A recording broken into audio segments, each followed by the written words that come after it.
Okay, Neeraj, thank you for making the time to talk about what has been a big part of our professional life for the last 20 years. Indeed. Yeah.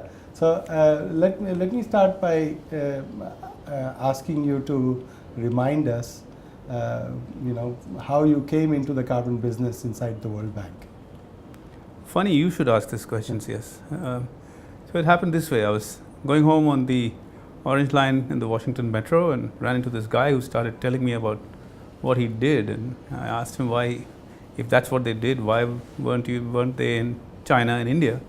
And he said, well, that's what you're going to do for us. If you remember that conversation, because it was with you, that's where it all started. And the rest, as they say, is kind of history now.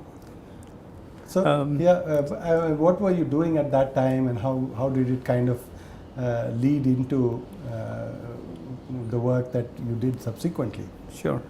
So I had always been sort of focused on that international space where the global commons was a topic of attention and did not receive investment support in the typical manner.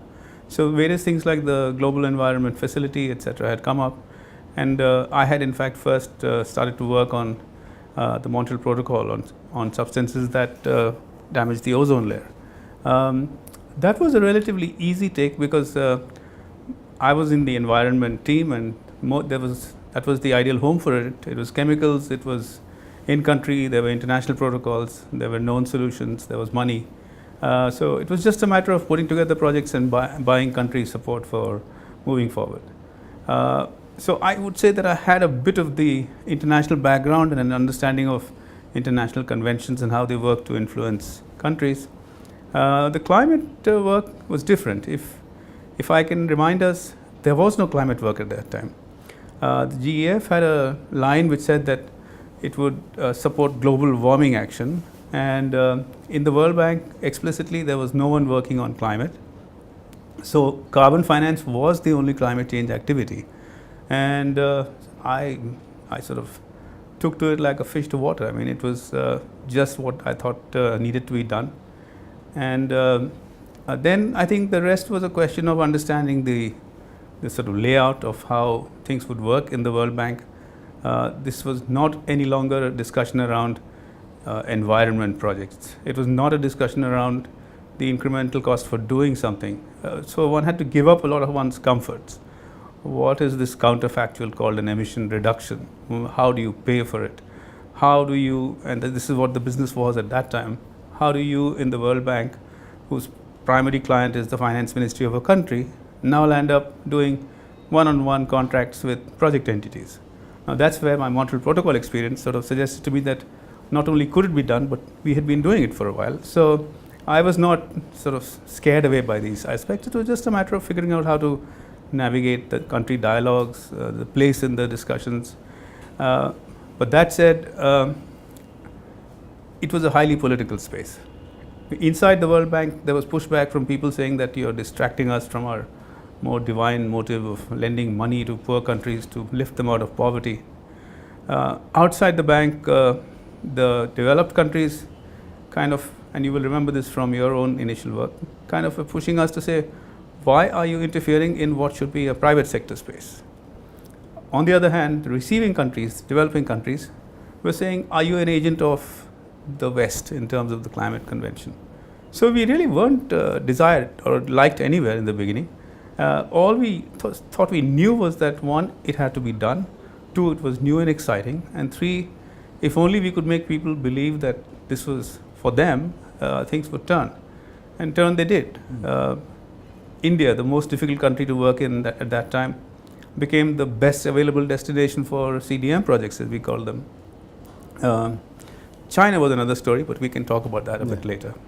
So, in terms of, you were among the first people who came from the traditional operational unit of the World Bank, where the primary focus was to deal with the client, to work with a group which basically was designing a new product and had very little direct operational contact in the World Bank context.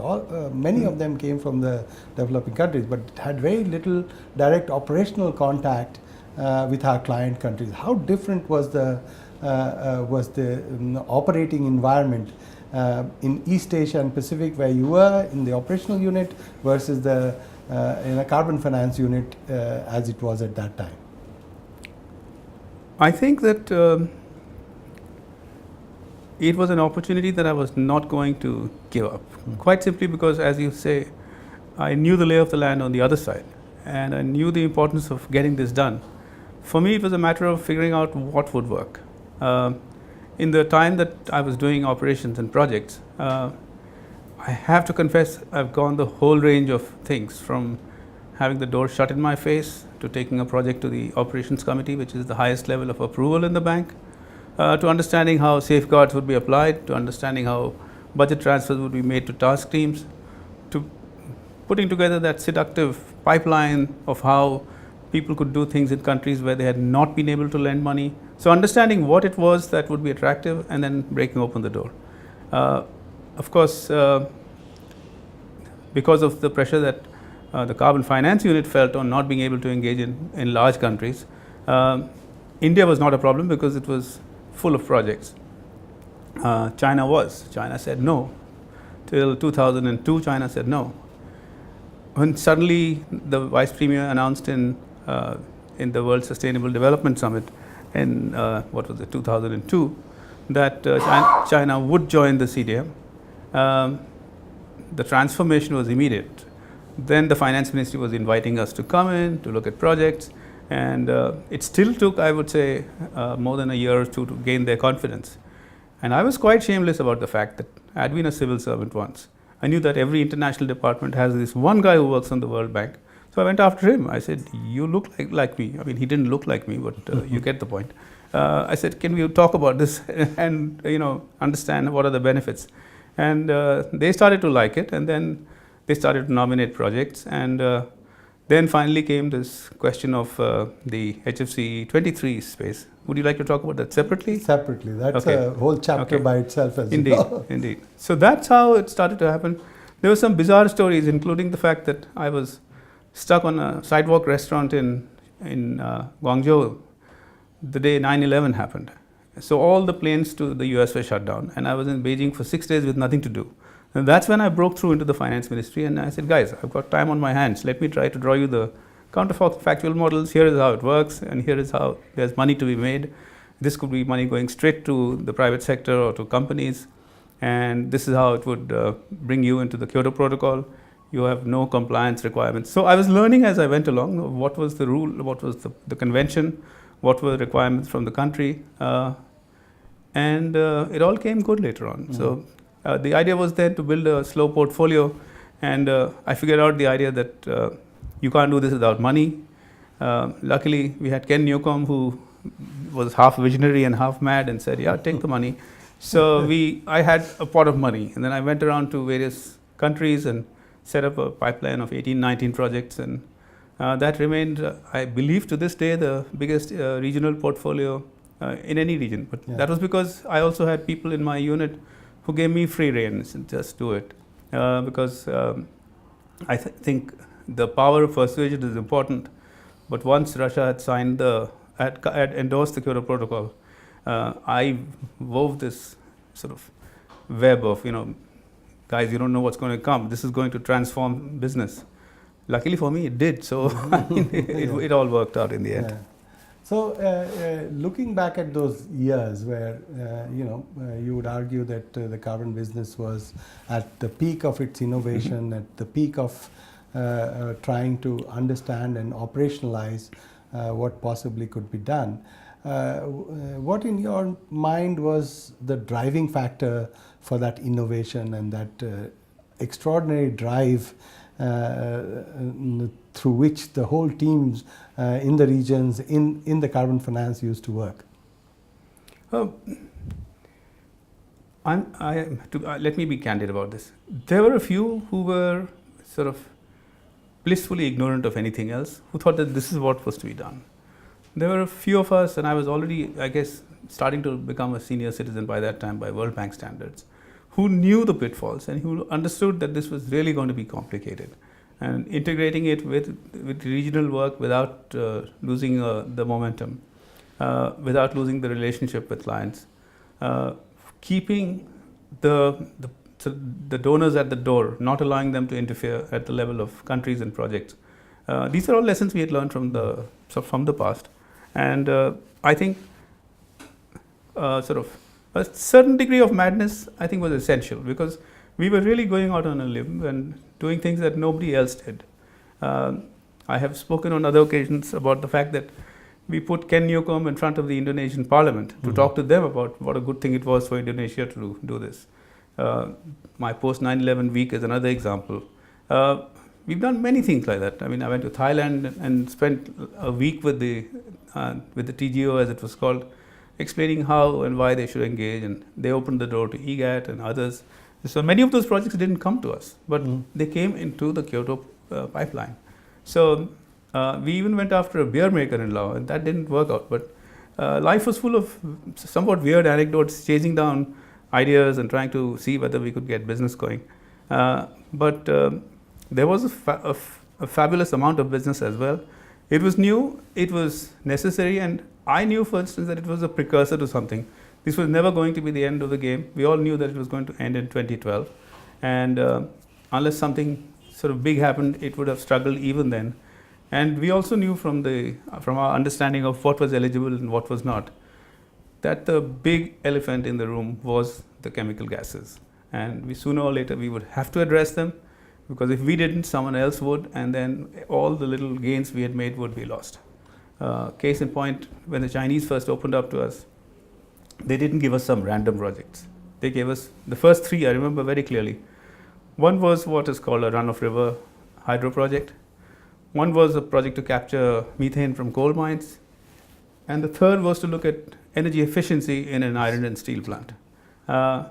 These were areas that the Chinese somehow already had understood would be areas of potential growth. So they kind of made us test it out, without having to pay for it. And all of these became sort of a part of the integrated growth of China, which was to follow. But they were intelligent about it. They were not being opportunistic. They were being very, very methodical.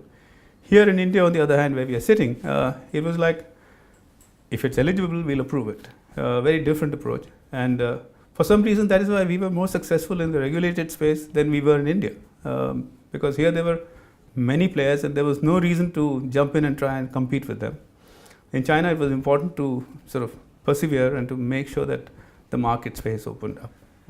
And in China, if I remember, we were very closely guided by the NDRC and the Ministry of Finance to the kind of projects you talked about, which they viewed had the potential and where they needed the help, as opposed to many other places where we kind of stumbled opportunistically to the activities. And Right. The question I have is, in those early years, was there a method to what you've called the madness? Was there any logic, or what were the driving forces which were taking us to where we were going? Or was it just wherever you found an opportunity, you should go, number one? Number two, what was the role of management and the leader in that instance, in that whole process? So I can only speak for myself. I'm sure that there are many versions of this reality. We knew that we had a sort of a solid program managing the environmental and social space. That itself is not an investment activity per se. It is support activity for other investments. But we knew that that required a relationship which was fragile but essential for countries and for our relationships with our own sectoral teams. There were no global practices at that time. So by definition, but then it was important that we were always concerned about relationships. So the relationships that we built up, I mean, I will take the case of, say, Bebet Gozun, who was the Secretary for Environment in the Philippines. So I went to see her and I said, I need to talk to you about this. If you can convince that one person, she opened up her office on a Sunday, pulled in the energy ministry, pulled in the finance guys, and said, we need to talk to these people. She even pulled in the NGOs, and I got a frying from people who were concerned about what you all were doing in Latin America. I didn't even know where Latin America was at that time. But that's okay, that's part of the thing. So essentially that relationship thing. In China, for example, the fact that they selected the projects, and I can sort of say this from experience. You can go into China on your own, and you can try, and you'll be told, we don't know if this is kosher, and so go work on it. Or a project can be selected for you and handed to you, and you'll be told, go and do this. In which case, all the doors are open. So it saves on a lot of transaction time and process, and this whole discussion around whether or not it should proceed.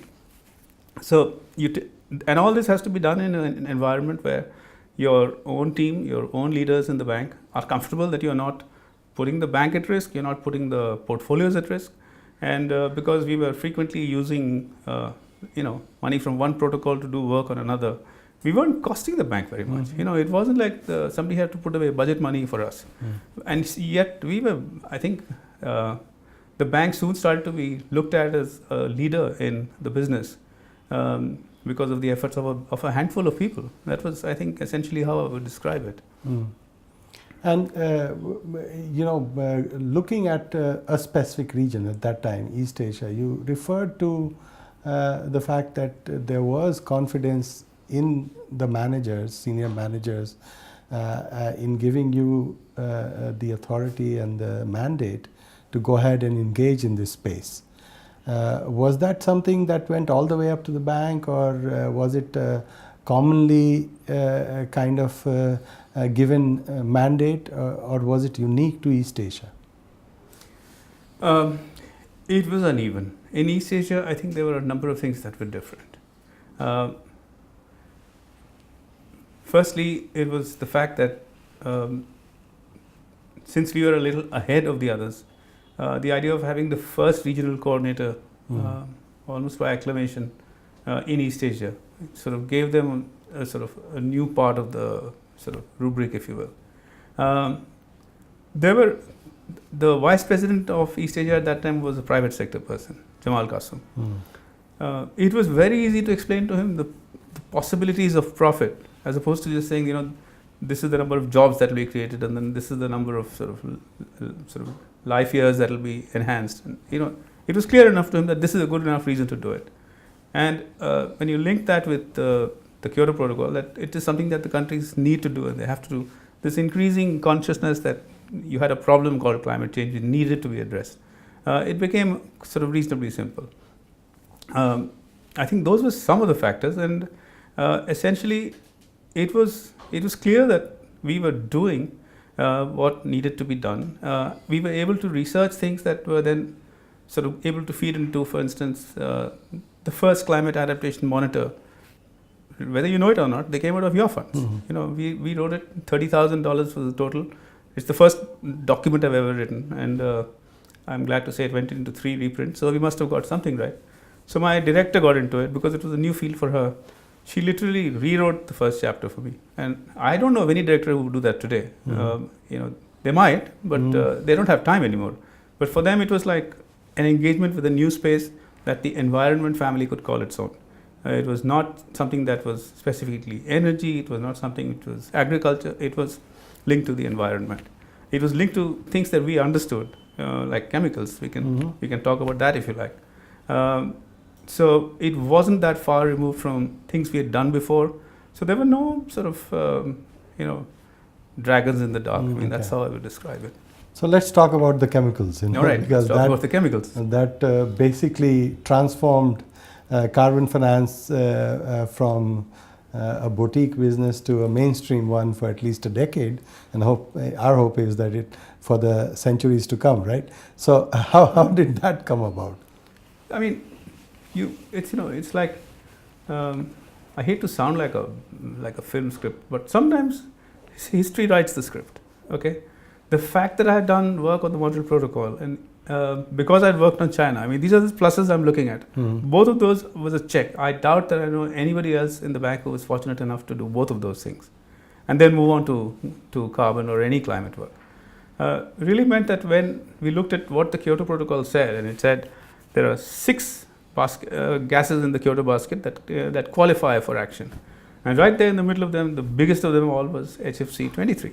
At that time, the assessment was that each ton was worth 11,700 tons of carbon dioxide. So you took care of a ton, you took care of that much. You took care of 10 tons, you're already at 100,000. You get the picture, right? So it was quite a potent greenhouse gas, and it had to be dealt with. And we knew that there was a methodology, as we call it, a way to address this issue, and it had been done in Korea. And my recurrent nightmare was, I knew that the Chinese had 16 chemical factories that produced the stuff, or could produce the stuff, as a byproduct from other action. So my recurrent nightmare was that if the private sector gets into this game, given the volumes, and I estimated that it, at that time, given that had a good understanding of the data around production of the HCFC 22 and other things that lay behind the production of this chemical, that we were looking at something like a billion tons of CO2 equivalent. If that entered the market, then all these run-of-river hydro and methane gas capture, these exotic and difficult projects, they would all be shut down, because we would just not be able to compete with that range of difference. And as we started to learn very, very quickly from one visit to Hiroshima, the incremental cost of implementing a project like that was literally in cents to the dollar. And yet the profits were potentially very large. So once I knew about it, there were many things that I had to do. Persuade my own managers that this was something that we had to do. Go after the Chinese government, again, my MOF friends, but also others I had made by that time, and say that this is a crisis. You guys need to deal with this. So they set up this interministerial committee. Not things that a bank can easily make people do nowadays. And then they said, okay, what are the problems? And then we gave them the spreadsheet, which said that if you tax these people at 85% of total profits, they would still make upwards of $150 million from an investment of $10 million. Do you want to tax them? So when these numbers started to sink in, then they sort of also started sending their own experts with us. And then once they believed that it was done, then they finally said that China will work on these. And they gave us just 2 projects. And we only wanted 2. I knew these guys because we had worked on other chemicals with the same factories, knew the owners. So we set up this team of sort of evangelicals who kept going at them. I remember that one year I flew 9 times to Beijing. United Airlines food was like, it was coming up in my nightmares. So that was it. That was the short version. Of course, behind it was a fair amount of relationship building with all the people who mattered. Again, the controversy in China was that these projects were, they were owned by the Environment Ministry, but the revenues from all this were not going to be going back into the Environment Ministry. So they set up this exciting fund which the Finance Ministry controlled and still controls. And so the Environment Ministry guys never forgave me for that, because the money that they thought they were going to get went straight into finance. But we set up a system, we set up a legal structure, we set up the rules, and that allowed the Chinese to open up all the other 13 for this same business. I doubt that any private entity, and we have had this accusation before, if this was so good, why didn't you just let the private sector come in?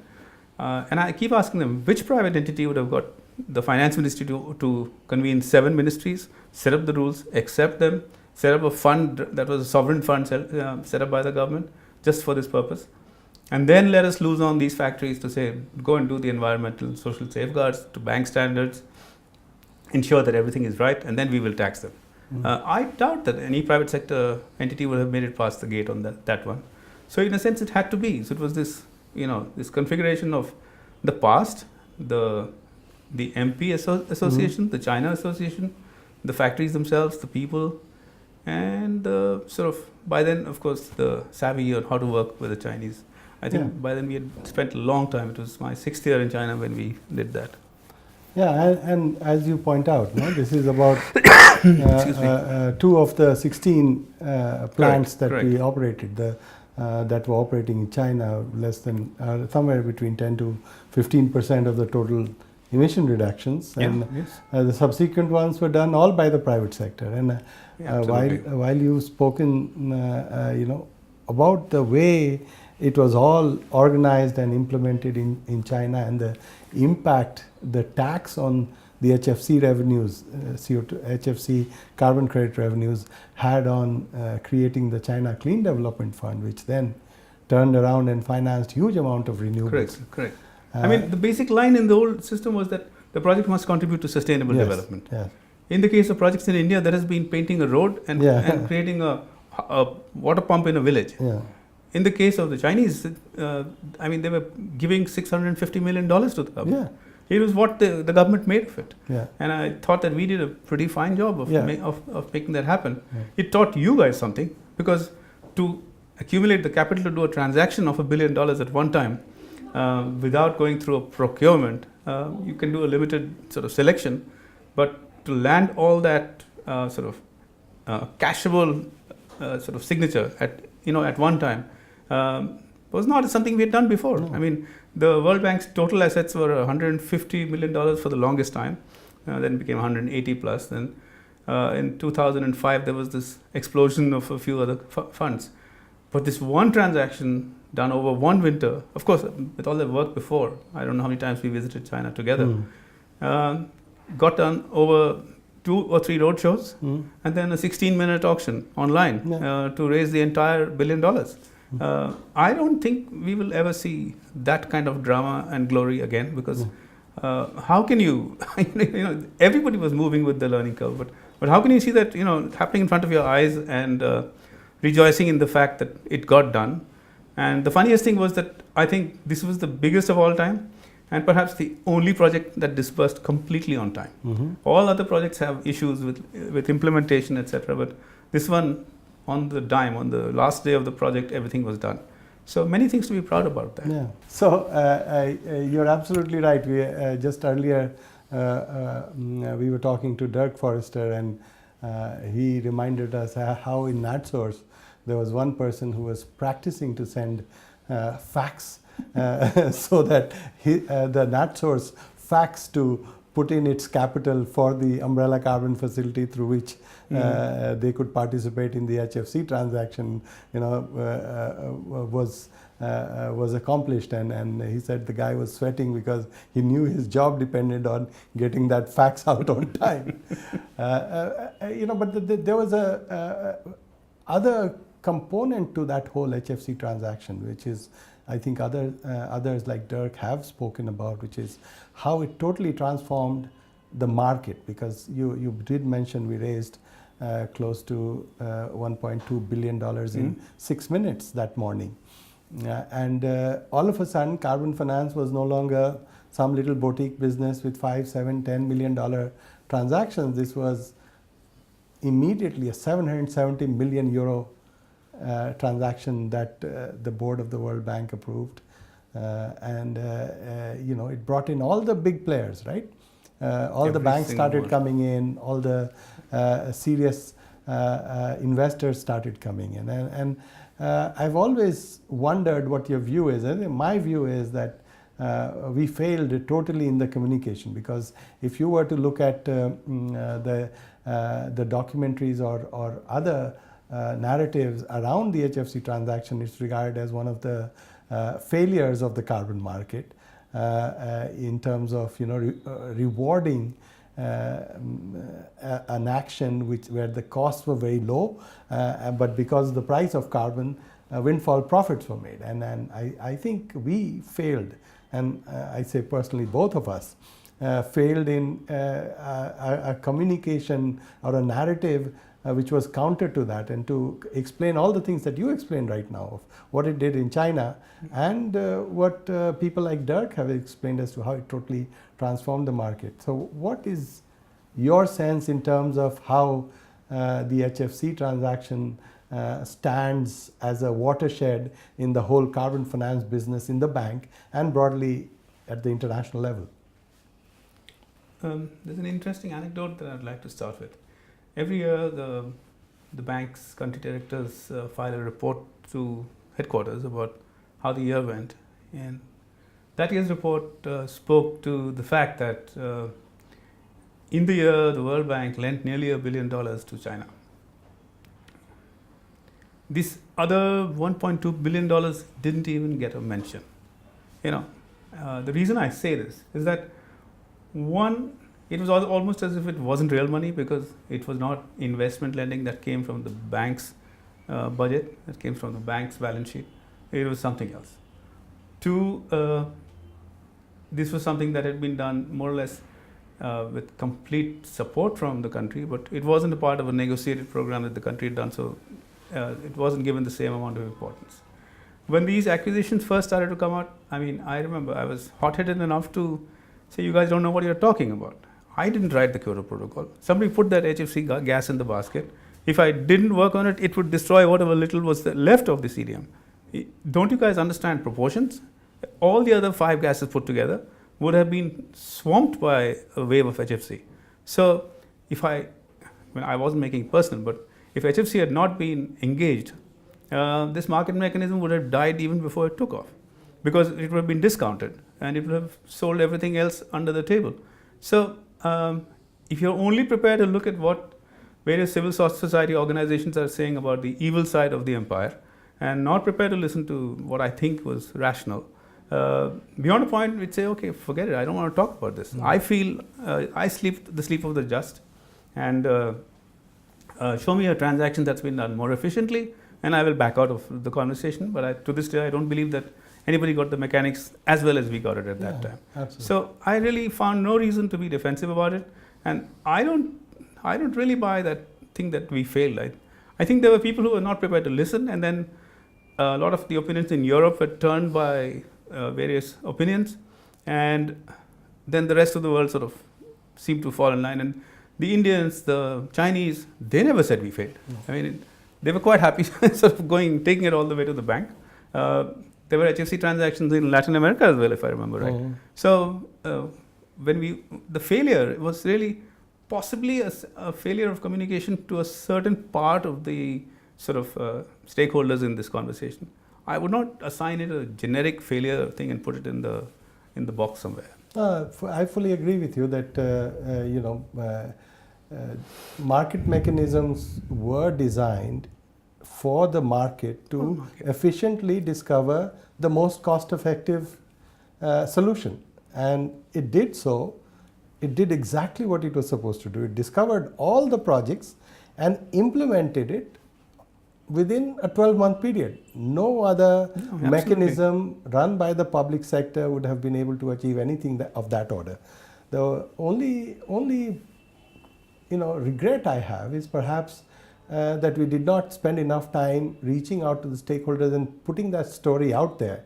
Because just last night we were speaking to one of the leading regulators of that time, and he obliquely referred to this as a bad quality asset that crept into the market and destroyed it over time, And I honestly, you're right, that it's the Europeans who felt maybe they could have paid a better less. deal. Yeah, they could have got a better deal. So half the price for the same seat as he indicated last night. But we could have done better in terms of communication. But you're right, that it was a certain set of people. Now, as we try... Let me just sort of come back with a thought on that. Everybody likes a free upgrade to business class. That's fine. You don't get it, you complain. The failure of the CDM, you could even say was, what has been ascribed to the fact that you never got to Africa. You never served Africa the way that you should have. If a country has no emissions to talk about, and the whole mechanism of the CDM is based on bringing in a market to transact, aka purchase emissions, it will not go to that place. Therefore, there were no CDM transactions worth talking about. 40,000 tons total. Any one of my projects did multiples of that, of all of sub-Saharan Africa. So, to call that a failure of the mechanism again is something which I'm wonderstruck with the understanding of how this goes about. If you didn't design a mechanism to function in a low-income country where there are no emissions, why did you take it there? And then why did you call it a failure? I just don't understand this. No, it was. I think the confusion of designing an instrument for a purpose and then evaluating it based on an imagined outcome, I think has always been one of the challenges. So, as we let's try to kind of conclude this with a little bit of a thinking and around the future market, right?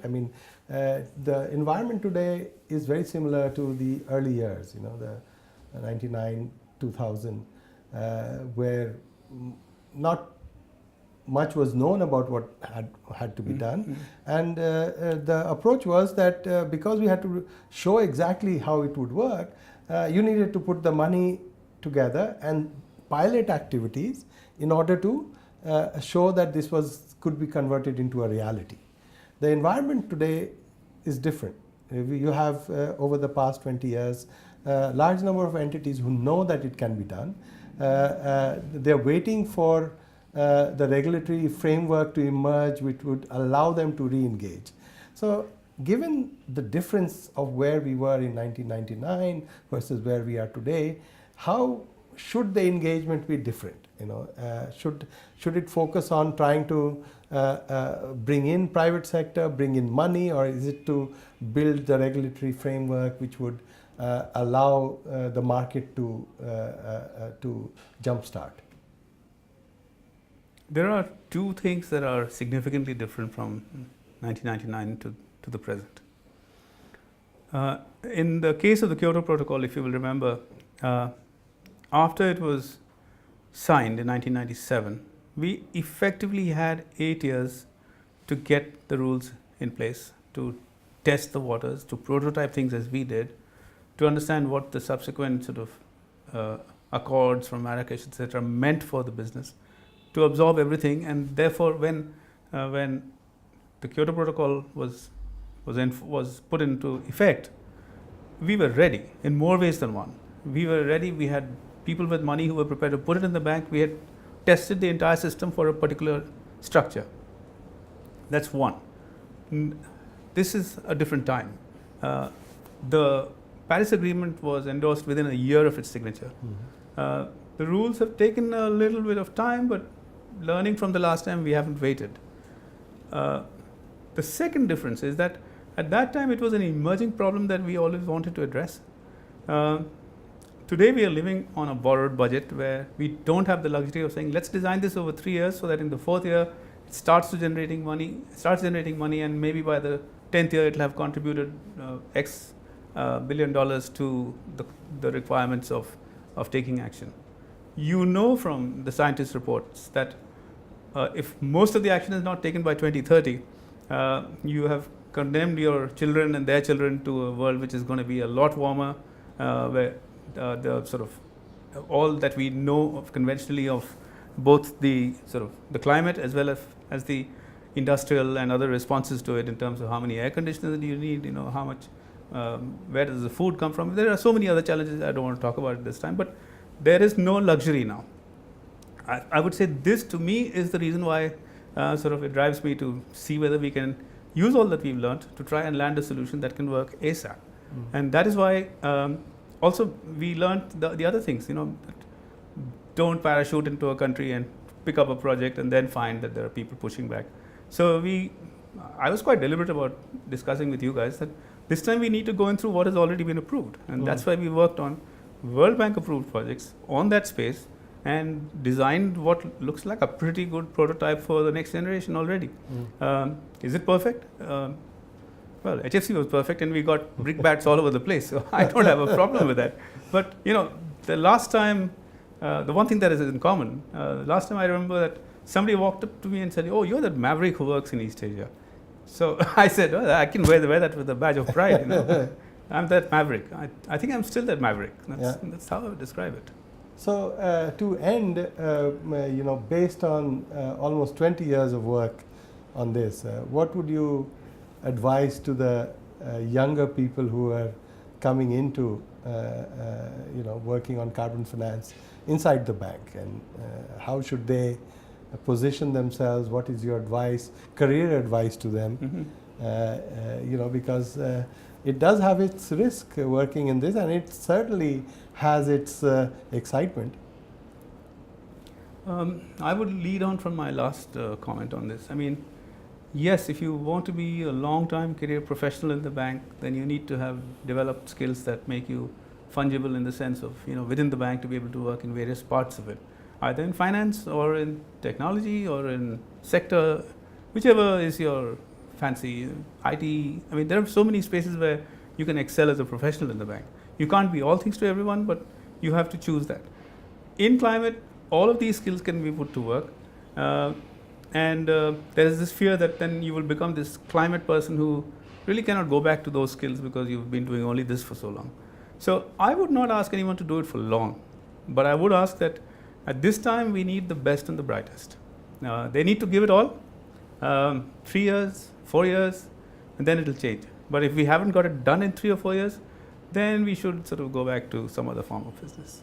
I'd say that to them. I mean that we need them now, and we need them for the foreseeable future. Mm-hmm. By 2025, 26, we will know that the battle has been lost or won, and then I think they should take real hard career decisions.